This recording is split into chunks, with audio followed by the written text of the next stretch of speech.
Hi, எப்படி இருக்கீங்க? இன்றைக்கி அம்மா கிச்சனில் இட்லி தோசைக்கு தொட்டுக்க ஒரு குருமா, ஸ்பெஷலாக ஒரு குருமா, அதாவது பட்டாணி குருமா டிஃப்ரெண்ட்டாக எப்படி செய்கிறதுன்னு பார்க்கலாம்.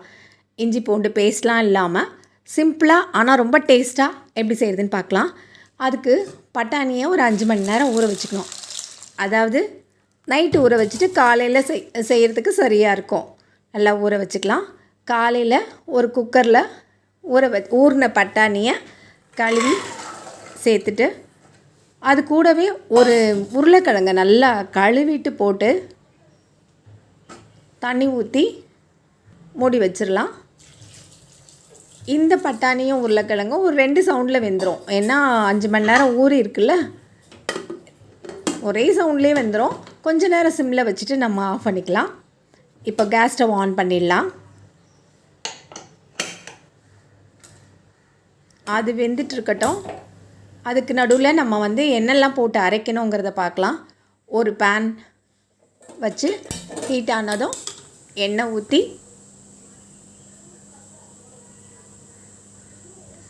1 டீஸ்பூன் சோம்பு, அதாவது பெருஞ்சீரகம், அதுக்கப்புறம் 2 டீஸ்பூன் கசகசா போடணும். கசகசா போட்டு நல்லா வறுத்துட்டு பச்சை மிளகாவை கீறி வச்சுக்கணும். நம்ம இதுக்கு எவ்வளோ தேவையோ அவ்வளோ. இதுக்கு நான் 250 கிராம் பட்டாணி ஊற போட்டிருக்கேன். ஒரு உருளைக்கிழங்கும் சேர்த்து வேக வச்சுருக்கேன்.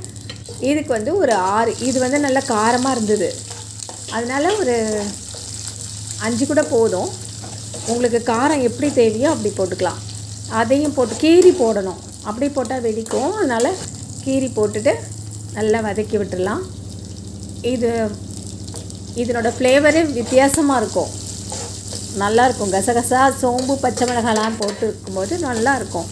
அது கூட ஒரு 4-5 முந்திரி பருப்பும் சேர்த்து போட்டு வதக்கி கூடவே ஒரு 1/2 கப் தேங்காய் துருவல் போட்டு நல்லா வதக்கலாம். இது வித்தியாசமான ஃப்ளேவர். இது கண்டிப்பாக ஒரு தடவை செஞ்சு பாருங்கள். இது ஆறட்டும். அதுக்குள்ளே நம்ம குக்கரை திறந்து பார்ப்போம். பட்டாணி வெந்துருச்சான்னு பார்க்கலாம். வெந்திருக்கோம் கண்டிப்பாக. அதில் இருக்க உருளைக்கிழங்கு கொஞ்ச நேரம் ஆற வச்சுட்டு தண்ணியை வடிச்சிட்டு கொஞ்ச நேரம் ஆற வச்சுட்டு ஆறினதும் அந்த உருளைக்கிழங்கை எடுத்து தோல் உரித்து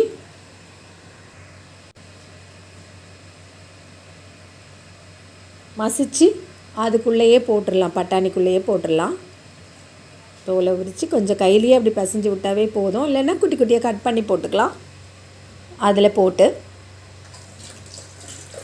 அதுக்கு நடுவில் இங்கே ஆறிடுச்சுல்ல, நம்ம வதக்கி வச்ச தேங்காயெலாம் ஆறிடுச்சு. அதை போட்டு மிக்ஸி ஜாரில் போட்டு நல்லா அரைச்சி வச்சுக்கலாம். கசகசா சோம்பு பச்சை மிளகாலாம் சேரும்போதே அது வாசனை ரொம்ப வித்தியாசமாக இருக்கும், நல்லாயிருக்கும். அரைச்சதையும் அதுக்குள்ளே போட்டு கொஞ்சம் தண்ணி சேர்த்து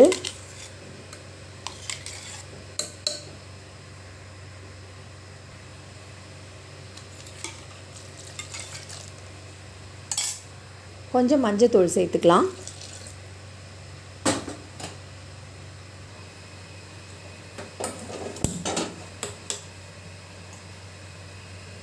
அந்த பேனையே நம்ம வதக்கினோம்ல, அந்த பேனையை வச்சு கொஞ்சம் எண்ணெய் ஊற்றி தாளிச்சிக்கலாம். இதுக்கு ரொம்ப ஒன்றும் நிறையாலாம் தேவையில்லை, இஞ்சி பூண்டெல்லாம் தேவையில்லை. கொஞ்சமாக பெருஞ்சீரகம், 2 துண்டு பட்டை, 1 ஏலக்காய், அது போதும். ரொம்ப மைல்டாக இருக்கும் வாசனை, ஆனால் டேஸ்ட் அபாரமாக இருக்கும். கண்டிப்பாக ஒரு தடவை நீங்கள் ட்ரை பண்ணி பாருங்கள்.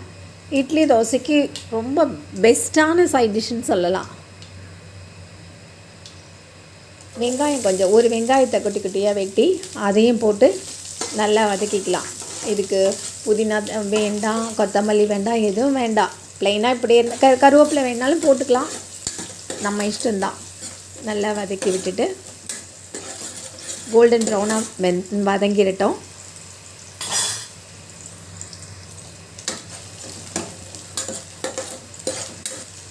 நல்லா வதங்கினதுக்கப்புறம் நம்ம வேக வச்சுருக்கோம்ல, அந்த மசாலாலாம் போட்டு வச்சுருக்கோம், தேங்காய்லாம் போட்டு வச்சுருக்கோமே, அதை தூக்கி இதில் ஊற்றி நல்லா கொதிக்க விடணும்.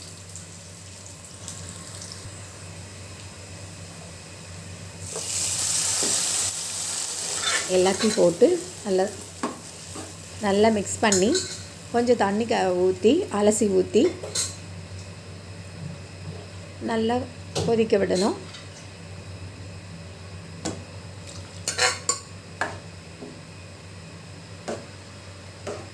ஏற்கனவே நல்லா வெந்துட்டதுனால நம்ம சிம்லேயே வச்சுருக்கலாம். தண்ணிலாம் கொஞ்சம் வற்றட்டும். தேவையான அளவு உப்பு போட்டுக்கலாம்.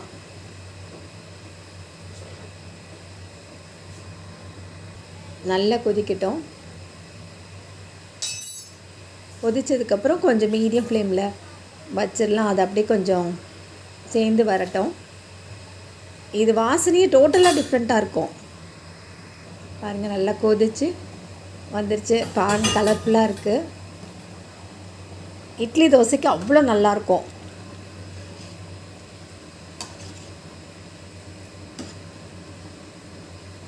இட்லி பிடிக்காதவங்க கூட இந்த குருமா இருந்துச்சுன்னா கண்டிப்பாக 2 இட்லி எக்ஸ்ட்ராவே சாப்பிடுவாங்க.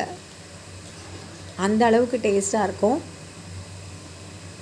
இதில் இஞ்சி பூண்டு பேஸ்ட் போடல, புதினா கொத்தமல்லி போடல, நம்ம குருமாக்குன்னு போடுற எந்த ஐட்டமும் சேர்க்கல. ரொம்ப சிம்பிளாக ஆனால் ரொம்ப டேஸ்ட்டான டிஷ் இது, சைட் டிஷ் இது. கண்டிப்பாக நீங்களும் ட்ரை பண்ணுங்கள். பிடிச்சிருந்ததுன்னா லைக் பண்ணுங்கள், கமெண்ட் பண்ணுங்கள், ஷேர் பண்ணுங்கள். இன்னும் அம்மா கிச்சனை சப்ஸ்கிரைப் பண்ணாதவங்க உடனே சப்ஸ்கிரைப் பண்ணுங்கள். பக்கத்தில் இருக்க பெல் ஐக்கானை ப்ரெஸ் பண்ணி ஆல் கொடுத்து வச்சுக்கோங்க. அப்போ தான் நான் போடுற ரெசிபீஸ்லாம் உங்களுக்கு நோட்டிஃபிகேஷனில் வரும். Thank you very much.